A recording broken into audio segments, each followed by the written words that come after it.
मंत्री जी, अगर मेरी खोई हुई पुत्री इस अमावस्या से पहले तक मुझे नहीं मिली तो मैं आपसे आपका ये पद छीन लूंगा। समझ गए आप? मंत्री माथे पर शिकन के साथ लड़खड़ाते हुए शब्दों में बोला। महाराज, हमें आपकी पुत्री मिल चुकी है।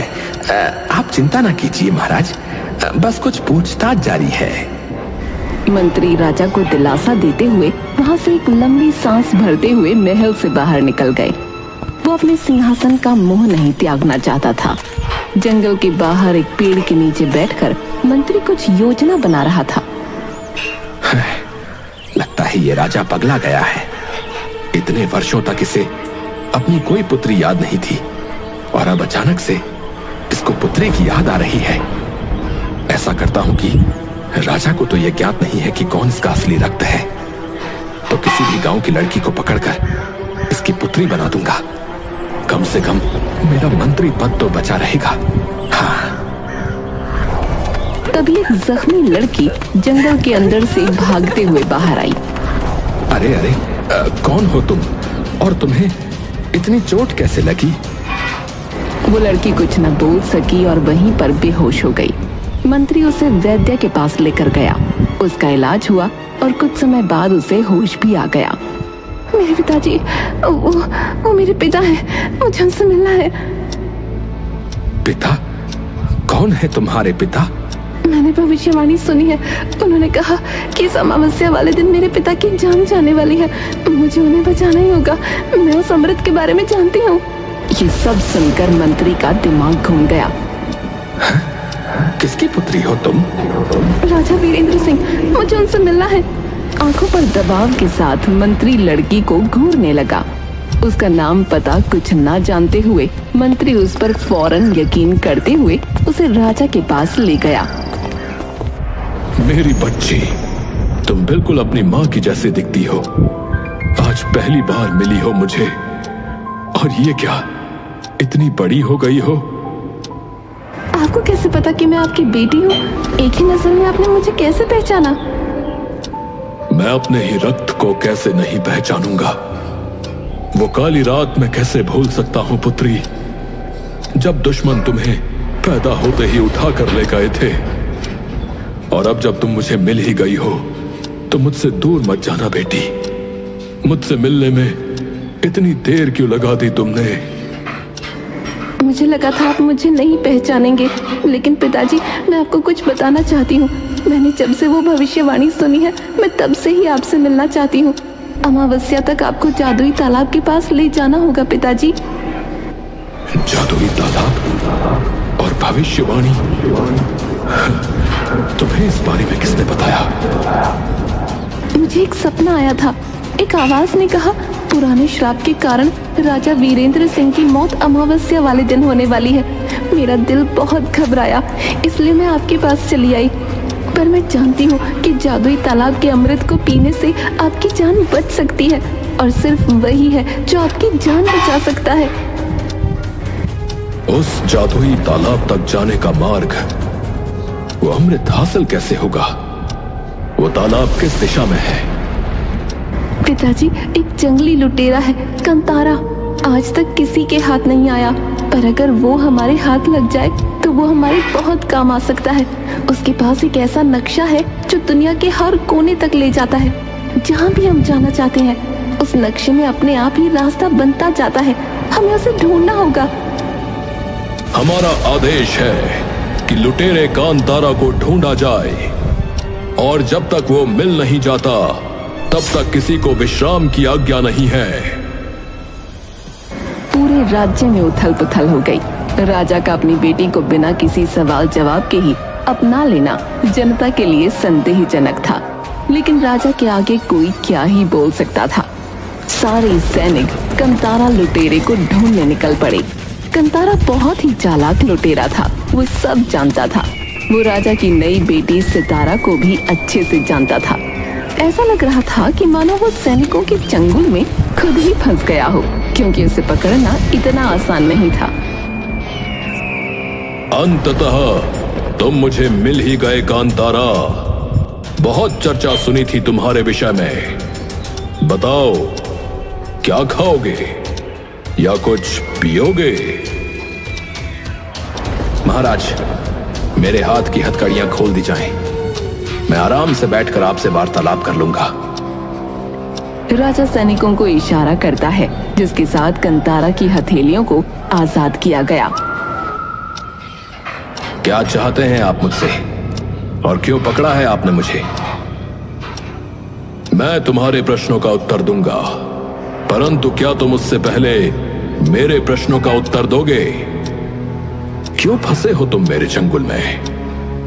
तुम बहुत ही चालाक हो और इतनी आसानी से तो तुम किसी के भी कब्जे में आने वाले लगते नहीं। तो बताओ मुझे कि तुम्हें क्या चाहिए बदले में? पहले मेरे प्रश्न का उत्तर दीजिए। मैं जानता हूं कि तुम सितारा के पीछे पीछे यहां आए हो, और यह भी जानता हूं कि जंगल में किस तरह तुम दोनों एक साथ रहा करते थे, लेकिन एक दिन तुमने उसे छोड़ दिया।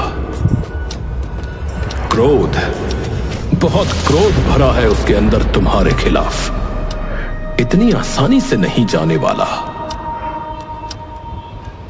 और मुझे यह ज्ञात है कि आपने मुझे यहां पर मेरे इस मानचित्र के लिए पकड़ा है।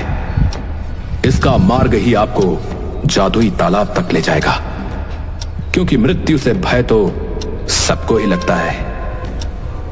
अति उत्तम, अति उत्तम। मुझे तुम्हारा यह अंदाज पसंद आया। अब मुझे यह बताओ, क्या तुम सीधी तरह मुझे उस जादुई तालाब तक पहुंचाओगे या फिर मुझे टेढ़ा मार्ग अपनाना होगा?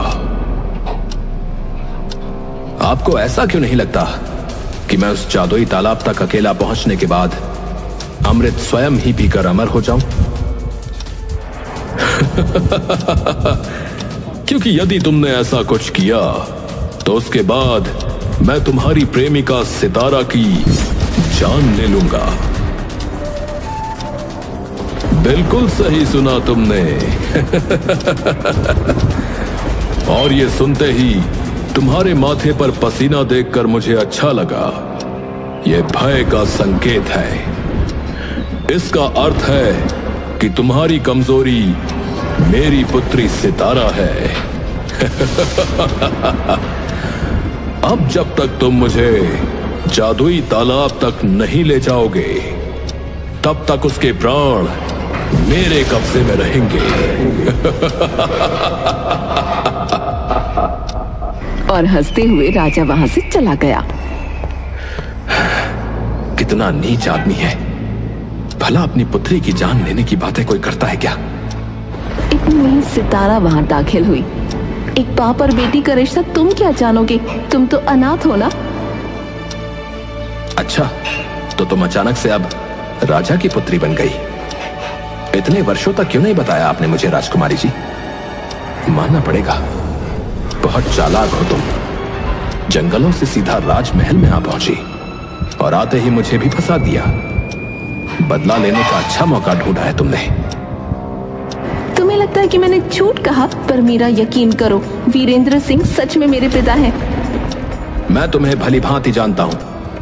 तुम बहुत ही झूठी हो। तुमने यहां स्वयं आकर महाराज को कोई भी कथा सुनाई और ये राजा मान गया कि वो तुम्हारा पिता है।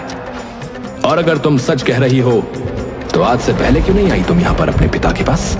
बोलो। क्योंकि मुझे लगता था कि वो मुझे पहचानने से इनकार कर देंगे। तो अब कौन सी जादू की छड़ी घुमा दी तुमने जो वो बूढ़ा महाराज मान गया? अब उन्होंने मुझे ढूंढने की कोशिश की। इसका मतलब वो जानते थे कि मैं जिंदा। बात तो सत्य है। तुम्हारे जन्म लेने के 20 वर्षों के बाद उन्होंने तुम्हें ढूंढना चाहा। लगता है कोई बहुत ही बड़ा मतलब छुपा है इसके पीछे। उस रात जब दुश्मन तुम्हें उठा कर ले गए थे, तब उन्होंने पीछा क्यों नहीं किया तुम्हारा? बोलो। अपना मुंह बंद रखो। मुझे बातों में फंसाने की कोशिश मत करना। इस बार मैं तुम्हारी बातों में नहीं आऊंगी। कल सुबह तैयार रहना, हमें जादुई तालाब की खोज में निकलना है। कंतारा भी जादुई तालाब तक जाना चाहता था, वो पूरी रात अपने नक्शे का रास्ता याद कर लेता है। अगली सुबह होते ही सैनिक कंतारा को बंदी बनाकर अपने साथ ले आए। बताओ किस दिशा में जाना है? उसके बाद कंतारा जैसे जैसे रास्ता बताता सभी लोग उसी दिशा में आगे बढ़ते रहते।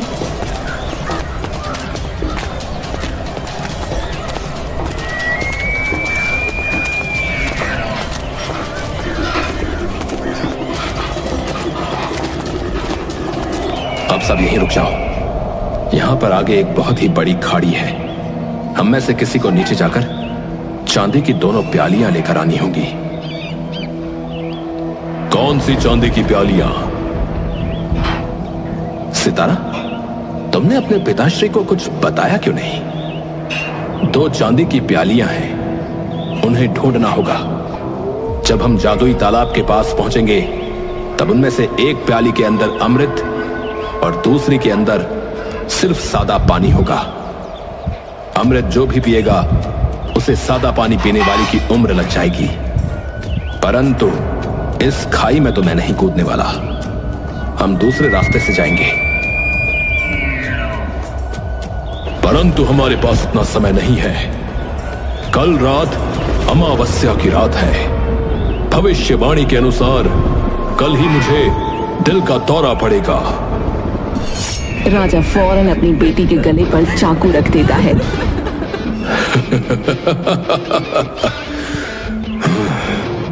अब तुम्हें जाना ही होगा, जाओगे ना?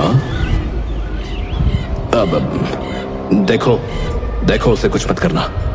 मैं अभी चांदी की प्यालियां लेकर आता हूं। और इसके बाद कंतारा भगवान का नाम लेकर खाई में कूद गया। खाई के नीचे एक नदी बह रही थी। कंतारा सीधे उस नदी में जा गिरा। बहुत खूब पिताजी, आप मुझे चोट नहीं पहुंचाते हैं ना? कंतारा को नीचे भेजने की अच्छी तरकीब लगाई आपने मेरे गले पर चाकू रखा और वो फौरन नीचे कूद गया। अब हाँ, बिल्कुल सत्य कहा तुमने। दूसरी तरफ कंतारा खुशी से बावला हो रहा था। अरे अरे अरे, मैं तो बच गया। अरे देखो, मैं तो जीवित हूँ। मैं जीवित हूँ। कंतारा आगे बढ़ा। उसने देखा कि एक बहुत ही ऊंचे पेड़ पर कुछ चमक रहा था। कंतारा उस पेड़ पर चढ़ने की बहुत कोशिश करता है, लेकिन बार बार गिरकर नीचे ही आ जाता। उसे बहुत चोट भी लग चुकी थी और अंत में कंतारा अपनी अक्ल का इस्तेमाल करता है। आखिरकार वो एक लुटेरा था, जंगल में पला था, उसे ये सब कुछ आता था। कंतारा पेड़ पर चढ़ा और दोनों चांदी के प्यालों को हासिल किया और इतने में ही राजा और बाकी लोग भी दूसरे रास्ते से वहां पहुंच गए। अति उत्तम। चलो अब आगे का मार्ग बताओ। कंतारा ने अपने नक्शे की तरफ देखा। देखो, मैं तो कहता हूं कि यहीं से वापस चलो। अगर आगे बढ़े तो बच के वापस आना कठिन है। तुम स्वयं सीधी तरह बताओगे या अभी इस लड़की के सर को चाकू से धड़ से अलग कर दो? बात बात पर यह कुकर्म क्यों करना चाहते हो तुम? ये तुम्हारी अपनी पुत्री है, तुम्हारी नौकर नहीं। मैं तो बस इतना ही कह रहा हूं कि आगे बहुत संकट है। हम पोखर के बहुत पास हैं, परंतु उस पोखर की रक्षा जलपरियां करती हैं। एक सैनिक बोला। मैंने सुना है कि जलपरियां अत्यंत सुंदर होती हैं और वो गीत भी गाती हैं। क्या ये सत्य है? हाँ, ये सत्य है, परंतु तुम उनके गीत के जाल में मत फंसना मेरे मित्र। ये तो तुम्हें आगे पता चल ही जाएगा। हाँ, ये वृद्ध व्यक्ति नहीं सुधरने वाला। लगता है ये इसका सौतेला पिता है।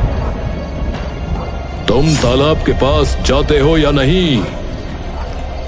हाँ, जा रहा हूं, पोखर के पास जा रहा हूं। कंतारा चांदी के प्याले लेकर धीरे धीरे चुपके चुपके जादुई तालाब की तरफ बढ़ रहा था कि इतने में ही जलपरियां आक्रामक हो गईं और जलपरियों ने हमला कर दिया।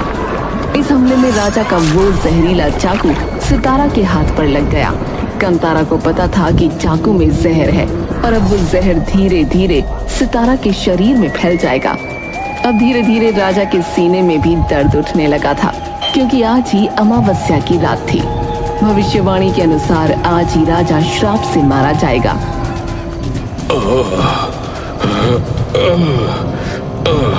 मेरे हृदय में दर्द हो रहा है। सैनिकों, जल परियों का सामना करो। पिताजी, आप ठीक तो हो? कंतारा, जल्दी करो। सितारा अपने जख्म को भूलकर अपने पिता की देखभाल में लग गई। इतने में एक जलपरी ने कंतारा पर हमला किया और चांदी के प्यालों को अपनी पूंछ के द्वारा तोड़ दिया। उठो कंतारा, आगे बढ़ो। सितारा की आवाज सुनकर कंतारा ने अपने आप को संभाला। उसने देखा कि अब सितारा बेहोश होने वाली थी। दोनों बाप बेटी जमीन पर पड़े थे। उन दोनों में से एक की जान कंतारा के हाथ में थी। कंतारा जैसे तैसे उठा। उसने टूटे हुए चांदी के दोनों प्यालों में जादुई तालाब से पानी भरा, जिसमें अमृत था, और वो प्याला चमकने लगा। कंतारा को पता था कि कौन सी प्याली में अमृत है और किस में सादा पानी। कंतारा अमृत वाला प्याला अपने सीधे हाथ में रखता है और सादा पानी उल्टे हाथ में, लेकिन वो बड़ी ही चालाकी से प्यालों की अदला बदली कर देता है। ये लीजिए महाराज, मेरे सीधे हाथ में अमृत का प्याला है और इस उल्टे हाथ में सादा जल। अब बताइए, ये जल किसको पीना है? तुम तो लुटेरे हो, तुम्हारे प्राण कभी भी जा सकते हैं। परंतु पुत्री, अगर तुम्हें ये कटार न लगती तो तुम्हारी भी आयु बहुत लंबी है, क्योंकि तुम बहुत युवा हो। तुम अपने पिता के लिए अपना बलिदान दोगी ना। तुम जैसे ही ये सादा जल ग्रहण करोगी, तुम्हारी उम्र मुझे मिल जाएगी और मैं बच पाऊंगा। अपने पिता के लिए मैं कुछ भी कर सकती हूँ। परंतु कृपया रुकिए। मैंने सुना था कि एक पिता अपनी पुत्री की रक्षा करने के लिए किसी भी सीमा तक जा सकता है। महाराज वीरेंद्र सिंह, क्या आप अपनी पुत्री के लिए इतना नहीं कर सकते? आपकी पुत्री का आगे पूरा जीवन पड़ा है। अरे, कल को इसका विवाह होगा, इसकी संतान होगी। क्या आप इसकी प्रसन्नता नहीं देखना चाहते? वीरेंद्र सिंह समझ गया कि कंतारा चालाकी का इस्तेमाल कर रहा है। इतने में ही राजा फौरन कंतारा के सीधे हाथ का प्याला छीनकर पी लेता है। मेरी पुत्री, जल्दी से ये सादा जल पी लो। सितारा भी फौरन कंतारा के उल्टे हाथ वाले प्याले को लेकर पानी पी लेता है। ओह, लगता है मुझसे भूल हो गई। मुझे लगता है कि अमृत वाला प्याला मेरे उल्टे हाथ में था और सादा जल मेरे सीधे हाथ में। तो मेरे विचार से महाराज, बधाई हो, आपने अपनी पुत्री के प्राण बचा लिए। ये सुनते ही राजा उठा और अपनी तलवार निकालकर कंतारा की तरफ आने लगा, लेकिन इतने में ही जादुई तालाब की लहरें आईं।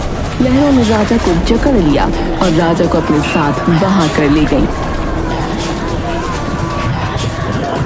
राजा का शरीर अब जादुई तालाब की आहुति बन चुका था, जिसके साथ सितारा के हाथ का जख्म बिल्कुल ठीक हो गया और सारी जलपरियां वापस से जादुई तालाब के अंदर चली गईं। सारा माहौल फिर से पहले की तरह शांत हो गया। ये क्या किया तुमने? तुमने मेरे पिता की जान ले ली, फिर से धोखा दिया तुमने मुझे। होश में आओ सितारा, मैंने तुम्हारी जान बचाई है। क्या तुम्हें ऐसा लगता है कि वो तुमसे प्रेम करते थे? कदापि नहीं। तुम उनकी अनुचित संतान थी और तुम्हें जानकर बड़ी प्रसन्नता होगी कि उस रात कोई भी दुश्मन तुम्हें उठाकर नहीं ले गया था, बल्कि राजा ने स्वयं ही अपने आदमियों से कहकर तुम्हें जंगल में फेंक दिया था, जीव जंतुओं के लिए। राजा ने जब से भविष्यवाणी के विषय में सुना तो वो बौखला गया था, वो पागल हो गया था। उसे एक जवान मनुष्य चाहिए था बलि के लिए, इसीलिए उसे अचानक से अपनी खोई हुई पुत्री की याद आ गई। अब तुम सोचो कि इतना कुछ मुझे कैसे पता? तो मैं तुम्हारी तरह मूर्ख नहीं हूं ना, इसीलिए थोड़े से पैसे क्या खिलाए उस मंत्री को कि उसने अंदर की सारी बातें बाहर निकाल दी। बड़े आए राजा के भरोसेमंद मंत्री। और हाँ, बधाई हो, आज से तो तुम रानी बन गई, क्योंकि तुम ही राजा की एकमात्र वंशज हो। बधाई हो। अब मैं चलता हूं, मेरा काम समाप्त हुआ। मैं कितनी बेवकूफ थी। मुझे लगा इतने सालों बाद मुझे पिता का प्यार मिलेगा, मेरे सर पर पिता का साया होगा। लेकिन मेरे पिता ने तो मेरा सिर्फ इस्तेमाल किया, लेकिन उन्हें उनके कर्मों की सजा मिली। ओह, कदाचित तुम मेरा धन्यवाद करना चाहती हो। उन्हें उनके कर्मों तक तो मैंने ही पहुंचाया ना। अरे छोड़ो, तुमसे क्या धन्यवाद की आशा रखूं। अब जल्दी से चलो यहां से, वरना अगर ये चल पर यह जाग गई ना तो तुम्हारे भी टुकड़े टुकड़े हो जाएंगे। चलो। कंतारा और सितारा नक्शे के द्वारा अब वापस राजमहल लौट आए।